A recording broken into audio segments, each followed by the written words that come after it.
Andito na naman ako. Near na Aquino ng Bunyog, Maralita. Okay, ang ating pag-usapan ay si Digong na nakulong sa The Hague na noong March na ngayon pinakahihintay ngayong September ay malitis na. Maraming nag-aabang, naghihintay, naghahanda na kahit pumunta doon sa Hague para makapakinig sa paglilitis. Pero biglang postpone. Hindi malaman kung kailan ba ito matutuloy. Dahil daw, bigla, sabi ng kanyang abogado na si Kaufman, ay nanghihina. Ang tanong, totoo ba talagang siya ay nanghihina?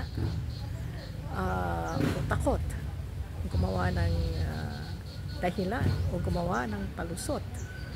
Kilala natin ang pamilyang ito na mahilig madrama, mangdrama o madrama at kahanap ng mga palusot para makalusot. Okay, ang tanong, totoo ba at napaniwala ang ICC na ito ay i-postpone? Pero ang tanong nga ay totoo ba?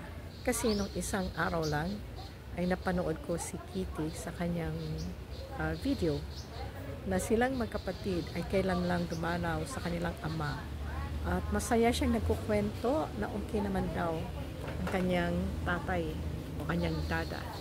At sabi nga, sabi nga ni Digong sa kanya, huwag kayong mag-alala sa akin. No, nagtatanong pa siya, may mga tao pa sa labas, naghihintay sa kanya, huwag silang mag-alala sa kanya. Dahil okay naman ang kanyang kalagayan or okay ang kanyang kalusugan. Ngayon ay takot ba talaga si Digong malitis? At mayroong isang ina ng biktima, no? Nabasa ko lang din kanina na ay nako, ayan, karisado natin ang mga Duterte madrama at huwag tayong padadala sa ganyan. Hindi sila papayag na hindi matutuloy itong paglilitis na ito dahil sa kung anong dahilan ngayon ang lumalabas ng Digong, pinasasabi o pinaalam na yan ang kanyang kalusugan. Ano kayang mangyayari, no? Aabangan natin ano ba ito. Bakit bigla na lang? Or talagang ito bang Duterte na ito na napakatapang nung mga nakaraan na sigang-siga na parang walang kinatakutan ay takot pala. Takot na sa petsa pa lang, sa panahon, sa buwan ng kanyang paglilitis ay takot na. Hindi pa nga humarap sa korte, takot na kung ano-ano na ang dahilan ang sinasabi.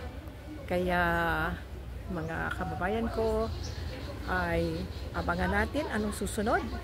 At dahil sa nangyaring ito ay na Duterte na naman tayo. Kilala natin sila. Yun lang sa susunod. Bunyog Maralita tayo. Salamat po.